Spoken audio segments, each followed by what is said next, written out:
Então ele estava, em 1863, iniciando esse novo projeto, que no começo tinha até um outro nome, ele não havia mencionado para ninguém, nem para Amélie, no que ele trabalhava, e é muito interessante que depois ele compartilha isso.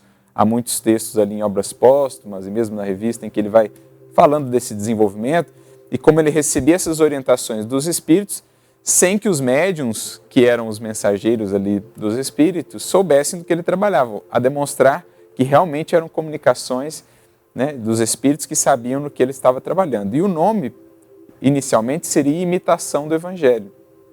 Sim. E até por sugestão... Seria Imitação do Evangelho? Imitação do Evangelho. Primeiramente, o nome seria esse. E aí, até por sugestão do próprio editor, Didier, é que ele vem depois a mudar, também por orientação dos espíritos, né, por inspiração dos espíritos, para o Evangelho segundo o Espiritismo. Porque a imitação do Evangelho poderia soar talvez um pouco estranho, ou dar, fake, né? dar uma sensação um pouco assim, ruim, né, em relação ao título. Então ele coloca o Evangelho segundo o Espiritismo justamente buscando destacar isso, que é as lições de Jesus, o Evangelho, ou o Novo Testamento, que é o conjunto de textos, né? Lembrando que o Evangelho não é o texto, não são os textos, o Evangelho é a vida de Jesus, o Evangelho é um modo de vida de um espírito que viveu integralmente a lei divina, mas que está registrado ali naqueles textos que são conhecidos como o Evangelho, o Novo Testamento como um todo. O Evangelho segundo o Espiritismo, ou seja, explicado de acordo com as leis, com as revelações, com os novos entendimentos, com as chaves de compreensão que o Espiritismo nos oferta, que são inúmeras, que são vastas.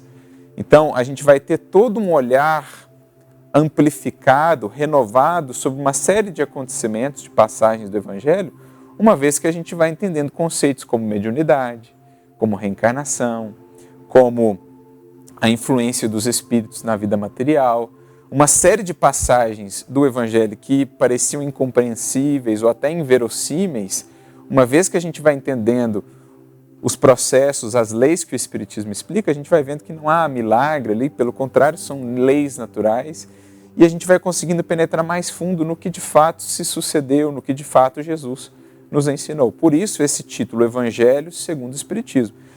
O Evangelho, a mensagem de Jesus explicada ou analisada pela lente do Espiritismo. Não é que Kardec quis inovar e criar um novo Evangelho. Pelo contrário, o Evangelho segundo o Espiritismo é uma explicação do Evangelho. Ele utilizou trechos do Novo Testamento e por meio dos textos do Novo Testamento que ele colocou no Evangelho segundo